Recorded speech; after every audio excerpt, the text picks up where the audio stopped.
Good afternoon. Welcome to the Inside Job Podcast with Nate.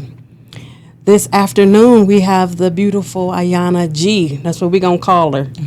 How you doing? I'm doing great, Nate. Thanks for inviting me down today. Oh, you're very welcome. Thank you for coming. Yes, Listen, it's a pleasure. I swear it's probably about 100 degrees outside, so y'all, it's hot. It's real hot.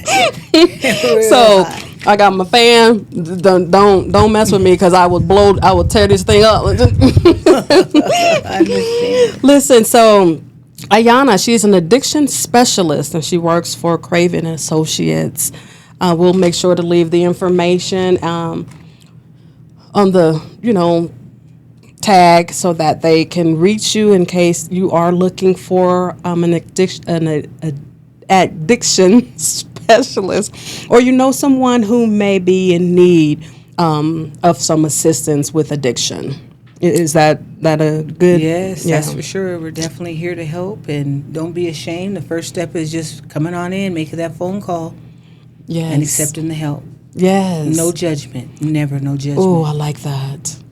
Come as you are. Because you know what? A lot of times that does hold people back, right? They're afraid of what people are going to think of them. Right. And then we hold on to an old version of ourselves, and then people continue to hold us to that old version of ourselves for whatever reason. But it does cause a fear and a block of people moving forward. So that was good for you to say that. Yes, it's real. And I like what you said earlier about sometimes people like the old version of ourselves. Sometimes people like us to stay stuck and sick. Ooh. They don't want us to gain freedom. Yes. Because then we can become our true, authentic self in a healthier way.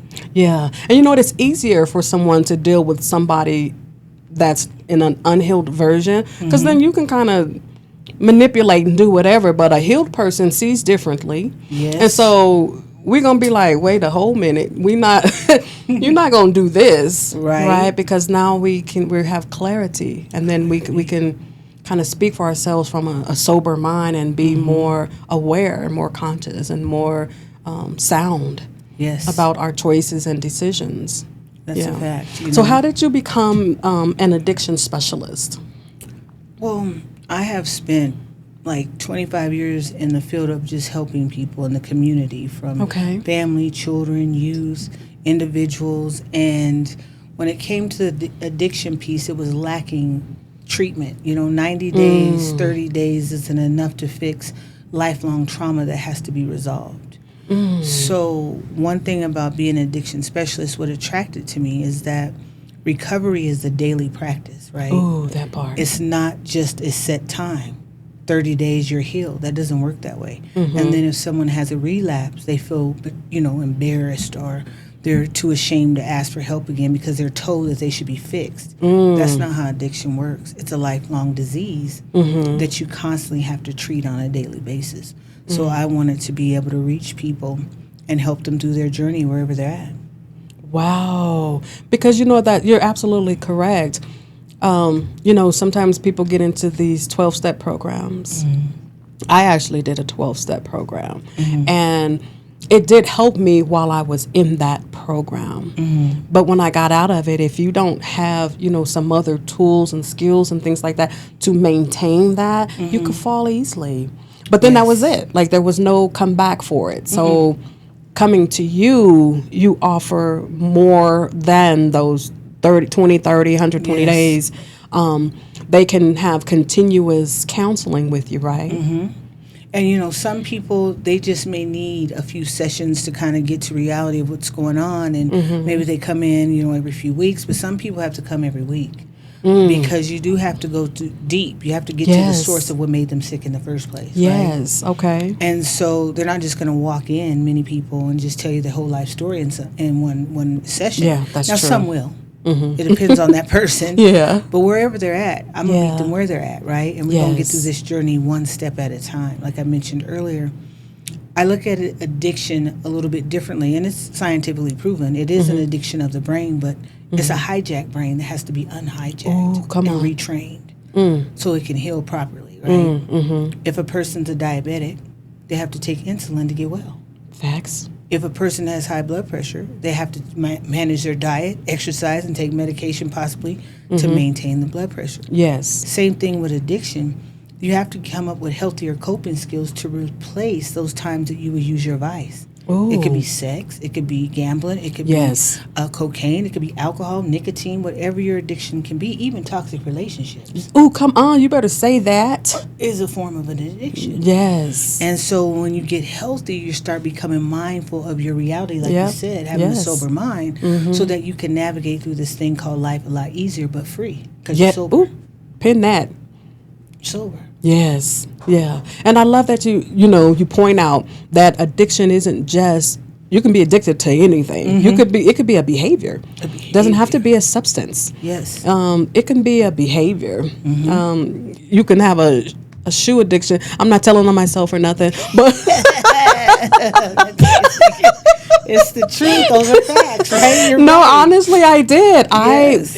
In coping and dealing with some of the things that I was going through, shopping was shoes and handbags was my thing, to where I had 2 and 3 of the same shoe because I didn't even know half of the stuff that I had in my closet. Wow. It was bad.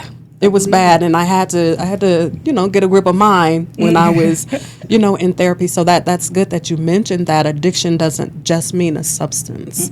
It could be anything. Anything. And that's funny that you said that, because shopping is an addiction as well. You get an adrenaline high. I used to be a shopaholic myself. Yeah. And when you're in the store and you're going through the things and feeling the materials, it's like you get this instant relief of endorphins, and you just have this high, right? Absolutely. Next thing you know, you done spent $1,000 on junk, and then you take it home and realize, where am I going to put it? Yes. Because it's an excess of material things. Yes. And that's the thing about addiction. Sometimes you don't know you have a problem until it starts impacting your budget, your relationships, your job, your energy, your ability to deal and cope, right? Yes. That's when you realize, man, I got a problem. Yes. And sometimes you don't know. And unfortunately, society normalizes addiction in a way, because if you have alcohol for an addiction or nicotine addiction or even marijuana, it's located everywhere. Everywhere, yes. Celebrations include what? Food, alcohol, sometimes nicotine, marijuana. So where do you go? Yes. It's always in your face. So sometimes you think, well, I'm okay, everybody's doing it. Yes. Ooh, that's rich. It's normalized. And then it's on every street corner. Your cousin got it. It's in the cabinets at home. Wow. When you put it that way, it's like, man, how does one get away from it? If it's so easily accessible and just right in your face, how is it expected that it's, and I get it, it's a hard thing to do. So you got to have the brain, you got to have the will to do it and want to do it. But that makes it harder. True that, but it doesn't mean that it's not impossible to cure it. Facts. If you want it. But I like what you said earlier, the will. It starts with you wanting to get that help. It's starting you to recognize and not being in denial that you have a problem that you want to fix so you can be your better self. That's where it starts. Not a family member telling you, not a friend telling you, because people are going to complain. But when you say, I'm tired of being sick and tired, I need some help, that's when you start making those changes. Yeah, when you're tired is tired. Somebody better pin that. Because when it's different, when you're tired is tired, you on a whole different track. A whole different track, yes. This is enough. Yeah. It's enough self-abuse. I had enough hurting me. I want to love me for once. Oh, that's good. That's another thing about addiction. Sometimes our self-hate is so deep that we forget who we really are underneath the pain, that we're really important. Nobody was born addicted. That's not how we came into earth. The universe didn't create us to be that way. The universe wants us to be our best self. And that comes with the sober mind. Yeah. And self-love, that's another one of them hard things to do when you're in battle. Right, when you've had a lot going on, because something led them there. Maybe it was peer pressure, maybe it was being hurt, maybe it was some traumas, whatever it was, something led them there. and you wonder, and maybe you can speak a little bit about this, but do you believe that addictions come from lack of self-love or not? Because I don't want to put that out there and then y'all be all in my DMs beating me up. But right. It could come from both. I mean, I do teach an addiction recovery relapse prevention group. Okay. And one of the members of that group disclosed that they looked back to when they started. It started at 8 when their mom told them to bring them a drink and mix it up. Oh, wow. So as a young boy, he was mixing up the drink and tasting it, not realizing what was going on. Wow. To deliver that poison to his mom. So from a young age, he was introduced it by default. Ooh. So again, that can be family rituals that we accept and think is normal. And we normalize that behavior, and then as you get older, you start going to that same poison to be your safety net or your go-to or your way to relax or your way to kick it or the way to be yourself because you've been doing it since 8. So that could be a way. And then you do have, sometimes when you're dealing with maybe a breakup in a relationship or unable to cope with that past trauma or feel like you could never measure up to nobody else's expectations and you become friend to that substance, to that vice. Ooh, you become friend to it. Because you don't know, again, love yourself enough to know that you can manage through these things without having to go there. So addiction can start so many reasons. I mean, people have been victimized as children. Yes. Unfortunately, not just women. Oh, of course not. No, ma'am. Have been molested. Yes, they Men have been abused. Yes. Men have been violated in their relationships, talked down to. That messes with a man's self-esteem, but who's he going to run to? His vice, because nobody can see it. That's their way of coping, right? Yes. Because they don't have a safe place to go. Wow. As a man. Yeah. And so a lot of these things, people become addicted for various reasons. Yes. I once was addicted to alcohol myself, and I had to do the work. And I still do the work every day I get up because I'm still at risk of any time. If I'm not on point and mindful of myself and loving myself, I can go back to what's normal to me. Used to be normal was having a drink. Wow. Okay. And, I've had to do a lot of work to become sober and free, and I'm thankful. Yes. But it isn't easy. Yeah. But I'm worth it. Yes. Oh, come on, that part. And congratulations on how long have you been sober? So that's the part that I don't mind sharing because it is important. I mean, I've been sober 6 times, right? But I've yes. Oh, come on. Times. Come on. So now, I've been on this journey where I'm free, basically almost a year.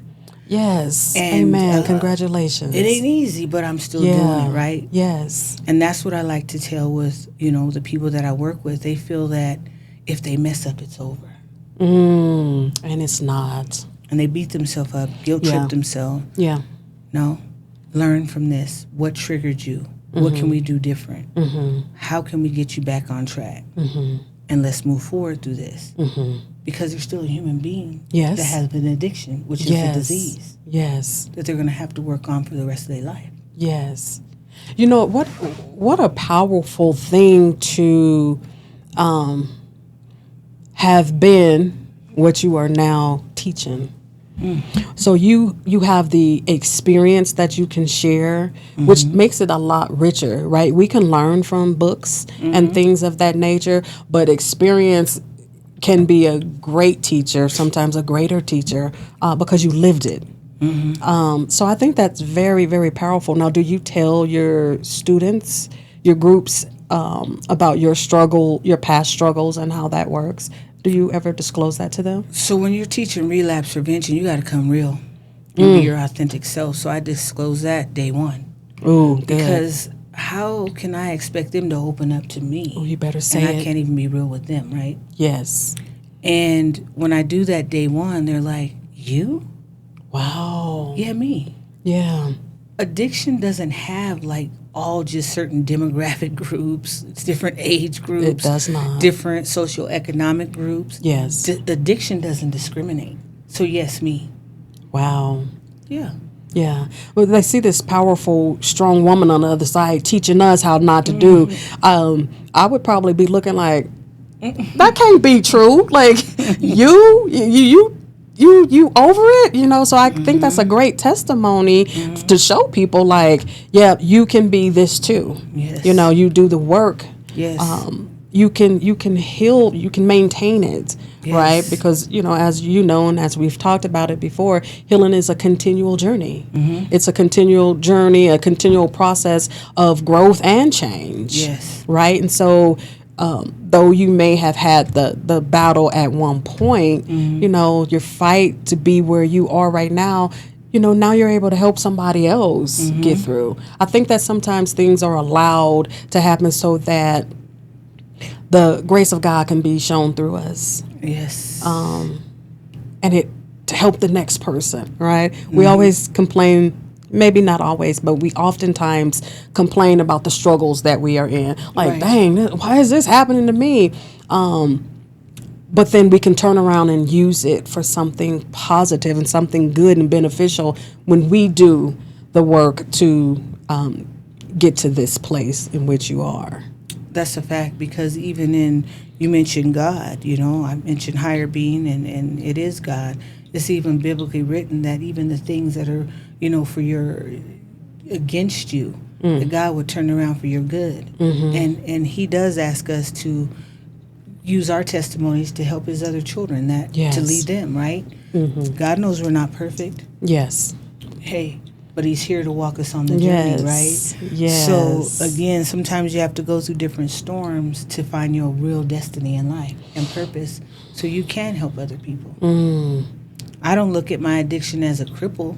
I don't look at my addiction as a plague. I look at my addiction, I have a disease that I decide to get woke about and get fixed and work on it. I don't ever tell someone I'll never drink again. I can't promise that. That's not a lie, but I'm not going to drink today. The reality of that. I'm not going to drink today.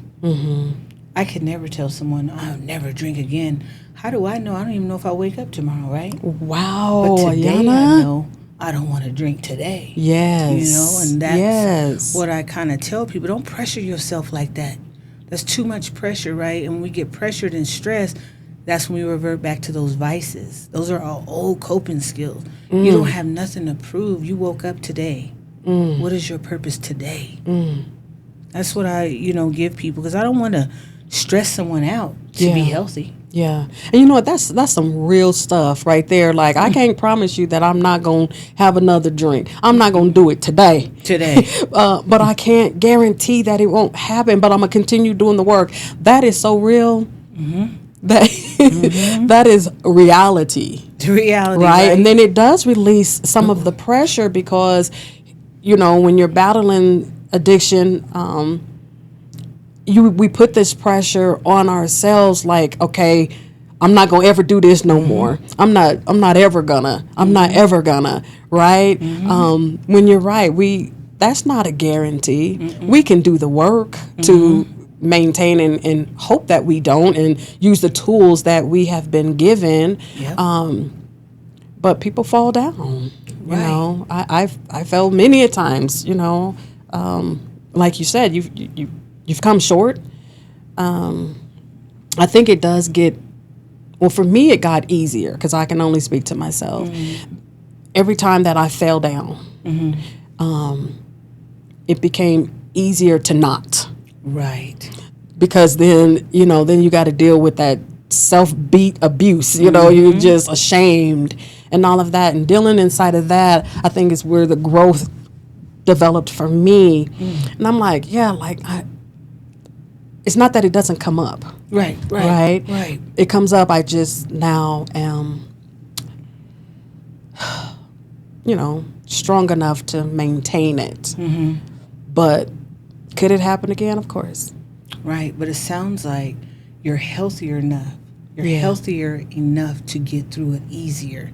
Your bounce back is your comeback because you have the skills. Bounce back. Yeah. To navigate through whatever that trigger was, right? Because there's always going to be a trigger.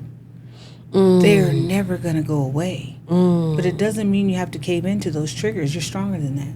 And the more you love yourself, part. And the more you take care of yourself. That part. And the more you heal yourself, those triggers are just a little fly-by thing. Yes. That go and you beat it and you know, I'm capable. Yes. I'm qualified. Yes. I can do this. Yes. Yes. I'm winning.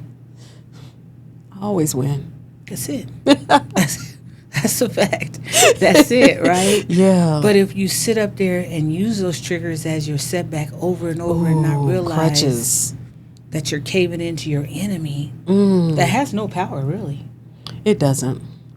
It hasn't. No power. It has what we allow it to have. But when you know who you are and you get healthier and you, like you said, you gain these skills, you're able to navigate through them a lot more easier. Because life is a challenge, right? Yes. Yeah. So can we talk about a little bit about some of the things where you find, your solace in? So for me, it starts with my God in prayer. Okay. Deep meditation. Yes. A lot of journaling. Yes. A lot of time with nature. Just sitting there embracing the moment of outdoors, walking with my feet barefoot in the grass. Yeah. In my own personal space. Okay, so you do it at home? At home, yes. Okay. Embracing the sky, the sun, just everything, the birds. Before, when I used to drink, I wasn't aware of these things. I didn't care. I was numbed out. Okay. Now, because I'm woke and I'm mindful, I can embrace the small things to make my day just go a lot better, right? Yes. And so those are some tools that I use, right? And it just keeps me sane. Wow. And those are consistent things. Yes. There's always going to be outdoors. Yes. There's always going to be nature. There's always going to be God. Yeah. There's always going to be opportunity to journal, even if it's just writing a little dot here and there about my emotions, and I can reflect back on it. Yes. But those are the things that I have to do, and if I don't follow those things on a daily basis, because sometimes I'm not perfect, I could feel myself kind of like getting off balance. My energy's not right. So those tools are very important for me to maintain my sobriety. Yeah. And so it doesn't cost, right? Because you could just walk out your back door. And if you don't have a yard, you can hit the block. Yes. You can go to the park. The parks are free, you know, so it doesn't cost to get those things. So those are some great tools. And I know that, that worked for you, but those tools seem to be ones that would help anybody, right? Because you know how they say our journeys are our journeys, right? So what works for you may not work for the other, vice versa type thing. But those seem to be some that, could be standard, right? They're standard. I like what you said earlier, they don't cost, because that's another fear that holds people back. They think getting healthy is going to cost them a lot of money. That's another trick of the enemy, right? Because if I can keep a barrier preventing you from getting your health and wellness, it's going to be there, right? Writing some notes about your emotions on a tablet is free. Taking a walk around the block is free. Yes. Sitting there and getting some fresh air and learning how to deep breathe and inhale and exhale and embrace the moment is free. But it gives you freedom. Yes. And you're right. All tools don't work for everybody. That's the important piece of therapy. I get to know clients to see what gives them that, I could try that, Yes. That's why you have to learn each individual and what they need and set up a treatment plan that's specialized just for them. Ooh, that's good. All treatment plans aren't the same. Yes. Because that human being is not the same. Yes. Oh, I like that. I like that. And I have to get to know that person. Yes. To help them create what works for them. Yes. Yes. So that's good. So that's good for people to know. This isn't just a standardized treatment plan, right? You get to know who your person is and whom you're dealing with, and that takes time, right? And then some tools that you give may not work. You come back and you reevaluate. Okay, well, let's try this way. So that's good. So it's individualized. I like that, because then people won't be like, yeah, you know what, I tried this before.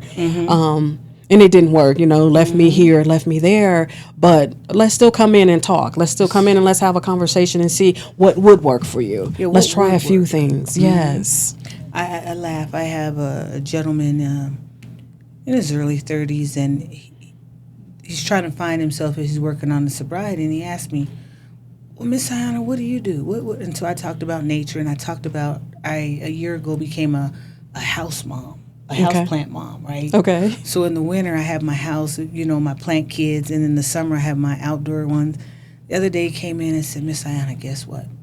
I took 2 pots, took some seeds, and planted some peppers by seeds. Yes. And now I'm watching them grow. And I added another one. He said, I'm a plant dad now. I said, what? He said, I got me a hobby. I heard what you said about you, and I tried it. I never knew that this young man was willing to try it, but he's proud about it. As should be. But he gets to watch things grow. Ooh, that is so rich. He's not spending his time drunk. Oh, that is so good. That is like, so wow, good. That's what's up. Yeah. So people get to learn themselves again. Yes. One client, I told him, I said, he's recently sober. I said, you get to reintroduce yourself to the world. To the world. You get to show up differently. Who are you? Yes. He said, wait a minute. He said, I'm free. Yes. I said, yeah, but what else are you? And he's talking about some of the things that he wanted to do before. And the other day, he called one of his friends that he hasn't called for a year because he cut off the world. He said, I had a conversation with a friend, and they were happy to hear from me. I said, because you're important. Yes. You were missing, but your friend still was there when you picked up that phone. Yes. And he smiled from ear to ear. Yes. So those little things, and they get to talk about it in their sessions, and we get to, reflect back on it and see how it makes them feel. Yes. It doesn't have to be big. It doesn't have to be big. And reflection is, listen, that's a healing thing within itself. You can sit back and reflect about who you are and what you're doing. You can pin down what it is that you want in life. Now, it may not always line up with what your destiny actually is, but at least you're putting it down. Write down your boundaries, right? Be able to have something to look at, something that, like, okay, I ain't doing this. Right. So let me dial back in because I wrote this down. Write your goals down and all of those things that you can look at. You can see at tangible things you can see. And going back to God, he said, write it down. Write your vision down and make it plain. Yes. Write it down, right? Yes. Even if it starts off with your day with a gratitude list. There you go. Today I wake up. I'm thankful that I'm alive and I can breathe. Thank you. Then you start embracing those positive things. Yes. And it starts making you want to look forward to more things, right? And recognize them. But when you're sober, you can do that. But when you're not, you have no clue. Yeah. Well, because like you said, when you weren't sober, you couldn't recognize the birds and the bees. In fact, they probably was irritants. Like, if you even noticed it, like you said, you didn't really enjoy it. They're there, but you just didn't really enjoy listening to, a dog barking. And now in the sober mind, the dog barking is getting on your nerves, right? Yes, for sure. And that's a true story for me. I have some neighbors that have these dogs that are just off the chain. And this summer, I'm like, can't even be in my yard, my personal space without these dogs barking. Where before, when I wasn't in my sober self, I didn't even notice those dogs were barking like that. I didn't care less. Wow. Your addiction isolates you too, where you don't want to be around people. You don't want to call people. You don't want to engage in activities because you rather be, over in the corner with your little vice and tuned out, and you just cut off the world. Isolate yourself.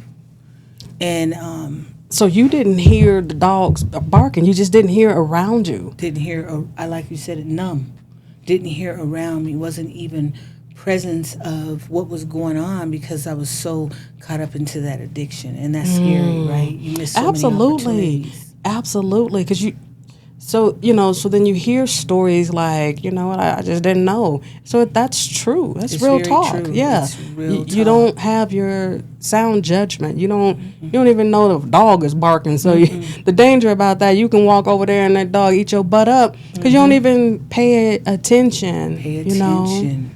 You think about that with addiction. It'll take, again, we're not just talking about myself. I'm talking about addiction as a whole. Yes. Some people don't do self-care, their hygiene, their money's out of control, their bills aren't right, their relationships are shaky. They have burnt so many bridges because they're not aware and mindful. But when you're sober, you can restore some of these things. You can't. Sometimes you can't restore everything, but you have an opportunity to redeem yourself. Yes. Oh, I like that. To redeem yourself. And, make amends with the people that are open to do it. And the people that aren't open, when you want to make amends with, you have to accept that, make peace with that. That's where you go to God or your higher being to say, help me heal through this. I tried to say sorry, they didn't accept me, but that's not your problem. You corrected the best way you could. That's up to that person. You got to let that go. You can't please everybody. Facts. Because if you're worried about getting that acceptance back, that can make you sick. That can lead you right back to what you just came out of. Learn to let go. You got to let go. That's a good nugget. You got to learn to let go, especially if you have burned some bridges. And then once you're healthy, you're back healthy. You know, that's something for, you know, us to understand and accept as well. Like some bridges you burnt down. You might not get them back. So you just have to accept that. So just learn to let that part go. We can't make people love us. We can't make people accept the new us, right? We can't. You can't. So, wow. That's why I mentioned earlier, some people like to see you sick. They don't want to see you healthy and well. And free. And some of these bridges you broke with some people, when you get sober, you don't want to be bothered with them anyway. I'm just saying. 'Cause some of them kept you sick. Some of them kept you sick. Facts. You was part of it. Man. You were part of this dang thing that was killing me, and I'm free, and I really don't need your energy in my space. I'm a new person. Some things my tolerance are 0 for. Yes, I know. I understand that. You know what? That is so rich to understand and know that sometimes in our broken spaces, the people that are around us contribute to that. So if you are struggling with alcoholism, let's just use that, and then let's say your parent is a drinker and always trying to put something on you, that's toxic. That's detrimental to the person that you're trying not to be, right? And so when you heal from that space and you change and you don't want to have a drink, you probably don't want to be around that person anymore. Like you guys, what you had in common was the same trauma, was the same addiction, right? Even though they may be handling theirs differently. So yes, you're correct. Sometimes you don't want to, once you get sober, it's like, nah, I'm good. I don't want to be around you. You still doing those things that I've grown from and don't want in my life. And we have to be okay with that, because sometimes it is a parent. Sometimes it is a sister. Sometimes it is a child. And we still have to make the tough decisions in life, as we do all the time, to cut that person off to a degree. Does it change that it's a parent, friend, mama, daddy, whatever? It doesn't. But for the sake of your continual sobriety and your self-care, sometimes that cutoff is necessary. It is. And this is what I also talk to clients about, that boundaries are for you and not others, and you have to compartmentalize people in your life like a chessboard. So if you feel that they're triggers to your sobriety, you got to put them to the back and put the ones up front that belong, right? You get to pick and choose where you put people when you get sober, if you want to stay sober. Because like I said, and you said, people will make you sick, so boundaries are really a crucial part to your sobriety. You have to have firm boundaries. And you can't worry about what others think. If it's something that's detrimental to your walk and your journey, you owe it to yourself to put that person in the back. Doesn't mean you don't love them. You love them from afar. You have to. And you're right. It could be a parent. It could be a relationship. It could be your intimate relationship. It could be your adult kids. It could be your neighbor. It could be a job. Some jobs you have to walk away from if it's killing you and making you sick. Because unfortunately, that job that you're trying to contribute to, that you're trying to be tied to, that's making you sick, they'll forget about you tomorrow and replace you with somebody else. So if you have to let it go and get something different that serves you and gives you that peace, you have to do it. Yes, stepping out on faith, but you're worth it. You're worth it. Your life depends on it. I like that. Your life depends on it. I like that. I like that. Be able to and be okay to walk away from something that no longer serves you. That's it. No longer serves you. Especially if you're trying to recover. Ooh, that's some good nuggets. Yum, yum. Now, I do want to go back on that because some people say, why would that counselor say, walk away from your job knowing I have bills to pay? Okay, let's clarify So we it. want to get that correct. You have to have a plan. Remember earlier I meant write the vision down and make it plain. You have to prepare to walk away from these things. Yes, so I'm not telling people to go out tomorrow and quit their job. Facts. I'm not doing that. But what I'm recommending is there's so many jobs out here. Yes. There's so many openings. And sometimes it may not even be a job you need. It might be that entrepreneur opportunity that you've been wanting to tap into for so long. Yes. And when you have that sober, healthy mind, you get to be more creative. You might tap into your destiny of being your own boss. I'm just saying. That's good. And I love that you clarified that so nobody can take anything that you said and be like, you know what, I quit my job. I went in there and I said, hey, you know what, I'm done with y'all. You unhealthy. Right. Better make a plan. Right. Like make a plan to leave. And that's in anything, right? That's any situation, work, relationship, whatever. There are times when, you know, unfortunately that might not be what we're even talking about, but there are times when you do have to just be like, you got to cut your ties when it's unsafe. But that's not what we're talking about. That's not what she's mentioning here. Build a plan to walk away. Man. And that goes back to self-love. Love yourself enough to build a plan to walk away. Build a plan to walk away, right? Because you're worthy and you deserve it. The universe and God did not create us to be miserable, live a life of bondage, to live a life of dysfunction and toxic. He built a life for us to be free. Now, that doesn't mean it's easy. And it's not. But it is possible. With the tools. Yeah. So I just wanted to clarify that. I don't tell nobody to leave no relationship. That's not our job. Yes. That is unethical and not right. Yes. We don't tell people what to do. We guide you on your journey and give you the tools, and you get to choose what works for you. Ooh. We don't make people do anything. That is so good. That is so good. Because I think when people see your authentic self and how you're portraying this and how you're living your life and how you treat your clients, somebody who's wanting it, I'd come. You know what? I would come like, oh, she gonna give me real. She's gonna give me real. She's not giving me just all textbook. You know, she's hey, you want this or not? You know, not like that. But and then giving people a say so. Right, I get it. They're coming to you, so there might be some sickness where they don't really know all that they need and or want. That's why you're here, right? So they're coming for the help. But I love the fact that you give them a say. Yes. A part in their plan, like, okay, how is this going to work for you? Like, do you think you can do this? Because if not, let's do something on a smaller scale so that you can get up here. You know what I'm saying? So that is so good. Who wouldn't want that, you know? That's the work, right? Yeah. This is your life, and we want you to have autonomy in your decisions in your life to help you get your mind, body, and spirit well. Yes. That's what it's about, right? Yes. And then one more thing I do want to go back on. Another reason what brought me into this is that people of color need a place that's safe, where we're accepted and not judged. And we get an opportunity, too, to be free. Yes. And our community's hurting. Where are we going to go? Yeah. Yeah. Oh, that's so good.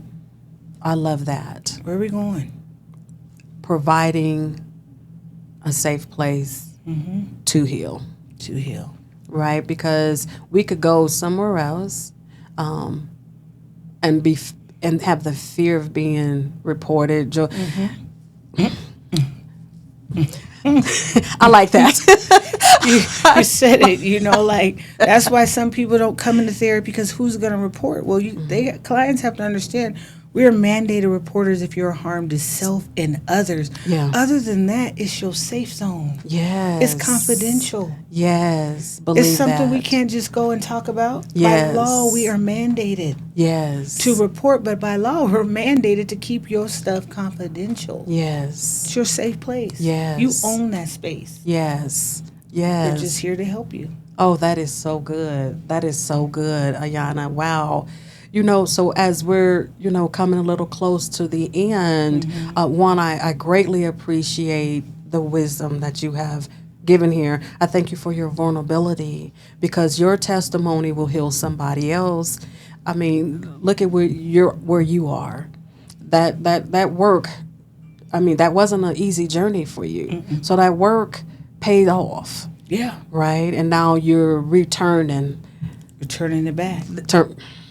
Planting those seeds to help somebody else be free. That's what God said. Yes, yes. So give me 2 nuggets that you would leave on the table for someone who either knows someone who may be suffering with an addiction, or someone that's in it and may hear this and be like, you know what, that helped me call. I'm a caller. Well, we're always open. We're here to serve people. And again, these are the nuggets I want to say, that we all have a purpose and a destiny, and we all deserve to be happy and free. Yes. Doesn't mean it's going to be easy, but I'm here to help people the best way I can with no judgment. This is safe, and you deserve it. You deserve freedom. Those are, to me, the important nuggets. We were not born to be addicted and sick and bound. We were born to be creative. We were born to be loved. We were born to be free.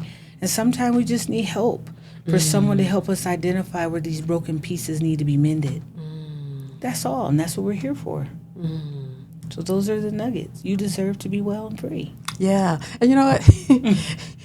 Not that I was looking for, like, this is what you need to do kind of thing. Right. That's rich.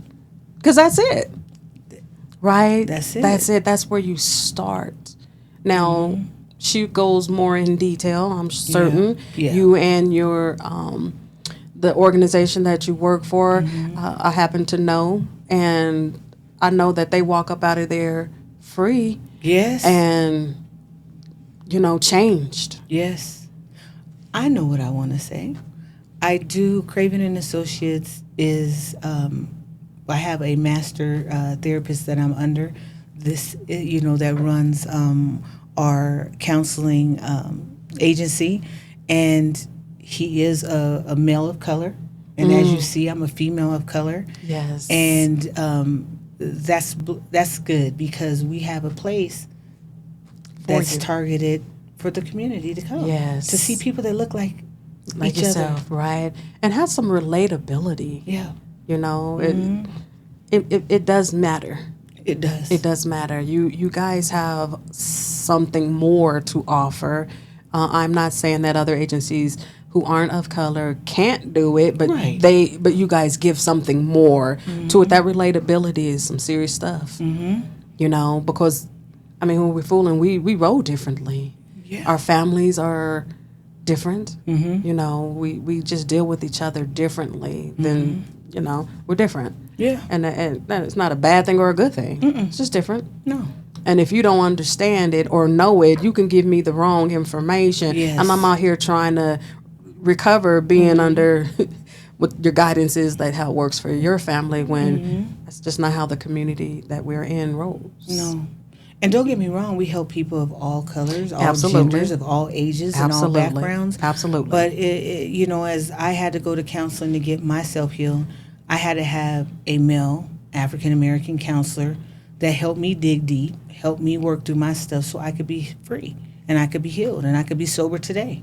Yes. And it was a person that could understand me as a person of color. Yes. It was important. Because I wrote off therapists a long time ago. Yeah. So I met, the therapist that I had to work with to help me heal. Yes. It was different. Amen. Yeah. Before we leave, did it make it easy? It made it easier for you to open up with that understanding, or? Yes, because there was no judgment, there was no lectures, and there was nothing that told me what I had to do. Again, it goes back to, what do you want to do? What do you want your health and wellness? What do you want it to look like? And that's the approach that I continue to use as I work with people, because I know it helped me. To get some buy-in from me that I was important, to be valued, to hear my opinion of what I wanted for myself. Yes. It's my life. Yes. You know? Yes. So that mattered. I didn't just get the terminology, the textbook, and you better do this and this and that, and this is what's wrong with you, and this is your diagnosis. Who in the heck are you? Yes. And what do you need? Ayanna? Wow. Labels are dangerous. You better say that again, because that's true. Mm-hmm. Labels, and I'm going to add this into it. Same thing, but titles. Ooh. Credentials. And that doesn't mean you're always qualified to help somebody.